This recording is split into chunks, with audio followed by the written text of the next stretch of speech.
Hello classic curators of costly collectibles, and welcome to the first Machine Dragon's Lair Mega Review. Okay, I'm only going to say it that way once, maybe. We'll see if I do another Mega Review in the future. I might for Shin, actually. I'm breaking the majority of this review down into individual segments, starting with the oldest release to newest. It will be full reviews with an overall conclusion. We'll be looking at the Godzilla Ric version, Ghidorah Ric version, Rodan Ric version, Mothra Standard version, Mothra Ric version, and Burning Godzilla Standard version. The first Godzilla Deforeal was released in October of 2019. The Ric version lights up with LEDs in the dorsal plates and atomic breath. The breath piece is detachable and must be placed securely in the mouth in order to light up. The battery pack connects to the tail, and there is an extra piece to cover the plug if you want to display it without the battery pack. Godzilla is sculpted in the poster pose, firing his atomic breath in the air. There's a lot of very nice texturing. Godzilla's base coat of paint is blue with a lot of shading and highlights to accentuate the texture. The breath piece is of course translucent for the light up to work, and has a very nice blue color. In the mouth we get varying shades of pink with highlights on the tongue. The eyes are decals. To start off size comparison, here's the Deforeal alongside the Large Monster Series and Monster Arts Godzilla 2019, and then alongside the other Renaissance Godzilla Deforeals, Shin and Earth. And finally with a couple other blue boys, on Presto Super Saiyan Blue Evolved Vegeta and NECA Video Game Godzilla. Godzilla's pose in this case only works with the light up feature, hence why I went Ric. The pose isn't for everybody and makes for limited display options alongside other figures, but it is a good representation of the poster image.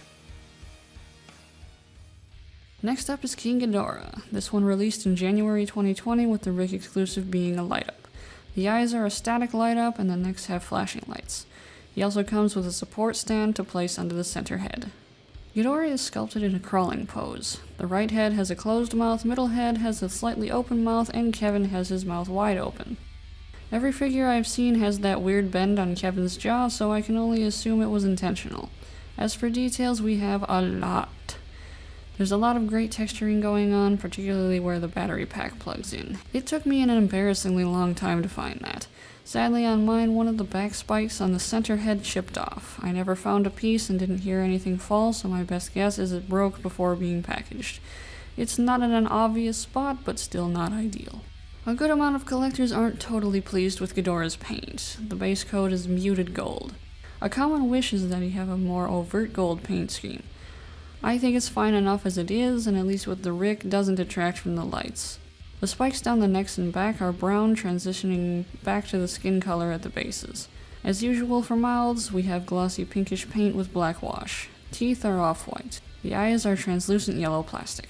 Kicking off size comparison with Deforeal Ghidorah alongside Monster Arts Mecha King Ghidorah and Bandai Creations King Ghidorah 2001. Ghidorah is the largest Deforeal to date, pre-Biollante release, as can be seen alongside a couple other larger Deforeals, Orga and Godzilla 2001 Ric. And finally alongside a couple of the smaller large Monster Series Kaiju, Kamada-kun and Gamera 99. Ghidorah 2019 Ric is certainly worth his price. Paint choice complaints aside, I would say he's a good addition to your collection. Rodan was the third KotM Deforeal release. The standard is all brown, but the Ric has orange paint to represent the fiery wings. He's perched on an orange base with the Deforeal logo and Rodan 2019 printed on it, which is strange because Godzilla and King Ghidorah's battery packs have the names in Japanese. Rodan's sculpt is based on the original Rodan teaser poster with the wings back, mouth open, and claws outstretched. His head is comically large in proportion to the rest of the body, much more so than the other Deforeals. The sculpt work itself is very nice. It captures Rodan's textures incredibly well. I consider the paint job on the Ric version to be much more complementary to the sculpt than the standard. The orange paint is heavy at the wing edges, but seeps along the wings to the main body and the sculpt's crevices. It really draws attention to the detail. Rodan is otherwise brown for the main body with a black wash, with full black for the claws and teeth. He of course has glossy dark pink in the mouth, with glossy black wash. And finally, yellow eyes. Kicking off size comparisons with Rodan alongside Monster Arts Godzilla 2001 and NECA Godzilla 1962, with a couple flying Monster Arts, King Ghidorah and Batra, and Deforeal Ultraman Zero and Jeed. This is a great representation of Rodan 2019. I don't display him in a front view though, as I just find it weird to look at it that way. I definitely prefer Ric over Standard, and I went Ric for the upcoming Large Monster Series release as well, since that has the same paint options as the Deforeals. The Mothra Deforeals were hit by delays, moving from a May 2020 release to September. Like Rodan, the main difference between the Ric and Standard Mothra is the paint. The Standard features normal colors and a closed mouth. They both have teal-colored bases with the Deforeal logo and the text Mothra 2019. The stands themselves don't actually connect into Mothra's body like Rodan's does. Instead, it has a support that sits securely in a nook between her legs and main body. Mothra is sculpted with her wings out and back. There's a lot of texture detail accentuating the fuzzy parts on the body as well as the wings. Her legs have a smooth and segmented sculpt, giving us a very realistic insectoid look. Same for the mouth and stinger, again both being closed on this version. The antennae have a feathery sculpt, and the eyes feature the compound look. Standard Mothra's paint job is her normal body and wing colors, and boy do these wings look gorgeous. The color transitions on the wings are very crisp. The eyes are made of translucent plastic and given blue and white paints to give them the appearance of glowing. A few shades of brown coat the rest of the body with white highlights on the face and black shadows on the rest of the body and legs. Her stinger is a very dark brown. For size comparisons, we have Mothra alongside the Large Monster Series Godzilla 2019. She kinda scales well with him. Then we have her alongside the SH Monster Arts Batra and King Ghidorah, and a couple Banpresto Dragon Ball figures, Super Saiyan 4 Xeno Vegeta and Super Vegito. The Mothra Deforeals are both real hits. My only complaint is that the stand is supposed to be a secure fit and it's just not. I understand there may have been balance issues when they were originally planning it, as this fits right into the thin transition between the abdomen and thorax. Another thing to be aware of if you're hunting this down is that the right front leg on mine broke off in transit. I did manage to glue it back on with a super glue made especially for plastics, and since it fortunately broke off at a segmented spot, you really can't see that it's glued. So something to watch out for. These are delicate, particularly the legs. The Ric version of the Mothra Deforeal features her bioluminescent paint scheme. Her mouth is also open and her stinger is out.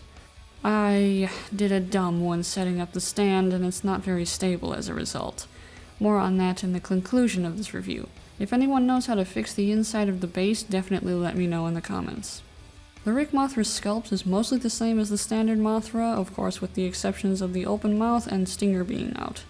The legs are also slightly different. The front legs on the standard have a heavier lean to the right, while the Ric front legs are a little more centered. I think this is just a thing from manufacturing rather than an intentional sculpting difference. We otherwise have the same level of detail with the addition of the open mouth sculpt and smooth stinger. As with the standard Mothra, Ric Mothra has a beautiful paint job. Her main body coat switches from browns to grays, but we have the same shading and highlights. The eyes are also the same as the standard. The stinger is close to black. The wings, as stated, have the bioluminescent colors. It's dominated by blues with greens near the outer edge. Once again, the wing paint job is phenomenal. For size comparisons, we have the same comparison as the Mothra Standard. First alongside the Large Monster Series Godzilla 2019. Then we have her alongside the SH Monster Arts Batra and King Ghidorah.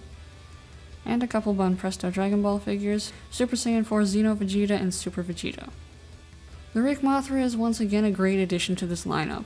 I did not have the same leg issue with this release as I did with the standard, but again I do have the broken connection in the base, causing the stand to be wobbly. In my display I have this Mothra leaning back and resting against the wall of the shelf to keep her stable. Even so, she can still wobble from side to side if the shelf is hit. I have attempted once to fix it, but unless I can actually open the base up, I got nothing in terms of a solution. So once again, if anyone else has had this problem with either Mothra Deforeal and managed to fix it, I'd love to hear your solution. So overall, this release is a bit delicate due to its design, especially with the legs and stand, but the sculpt and paint still make them very well worth the purchase. Burning Godzilla, the final entry to the Deforeal King of the Monsters lineup. The difference between the Ric and standard on this release is the type of vinyl. The Ric is made of translucent vinyl, while the standard is normal vinyl. Otherwise, the sculpt and paint job is the same. Burning Godzilla's sculpt is suspiciously similar to the Banpresto Godzilla 2019, but since Bandai is the overarching corporate overlord for both, it's meh. Godzilla is facing forward with a roaring mouth. One thing to point out is the noticeable seam line along the lower jaw. We have the same sculpt detail as the original Godzilla 2019 with all the bumps and scales along the body. The claws and teeth are smooth, and the dorsal plates have the same ridgy texture as the first Godzilla 2019. As for the paint, Burning Godzilla has a base coat of varying shades of orange. Further down to the bottom of the tail and legs it has red-orange, while further to the top of the head is a much lighter, dare I say, mac and cheese orange. This is especially noticeable inside the mouth and along the edges of the dorsal plates. The eyes also have this color. Black is the secondary color, coating most of the raised parts of the sculpt. The bottom of the feet and the part of the tail that makes contact with the shelf are pure black. The claws are also pure black. Going back to the mouth, we have just the slightest amount of pink added to the orange in the lower jaw and end of the tongue. The teeth are very white. For size comparison, we first have Burning Godzilla alongside Deforeal Awakening Shin, then alongside the Banpresto Heroes Brave Ultraman Tika, and finally alongside the original Deforeal Godzilla 2019. Burning Godzilla's head is noticeably larger, as well as the rest of the body really. I originally skipped this release because the promotional shots were questionable. I can say though that it looks much better in hand. I'm not even sure if this review adequately does this angry Dorito justice. I'm very happy I was able to find it for a good price, as it's a very nice addition to the lineup and my Deforeal KotM shelf looks complete with it. I do wonder about the Ric version though. I may end up tracking that down. Overall, I would say the King of the Monsters lineup is a great addition to the Deforeal line. If I had to pick a favorite, it would easily be the Mothra releases. My eyes just shoot directly to them whenever I look at that shelf. It may be more of a hunt these days, but even as super deformed figures, these are a great representation of the movie, so track them down if you'd like them. I hope this mega review helps. Leave a comment with your thoughts as well on the mega review format. I may do more going forward. Thanks for watching. If you liked this video, show your support by hitting the like, rumble, or fire button depending on where you watch this. And then check out my other videos. If you like those, subscribe for future content.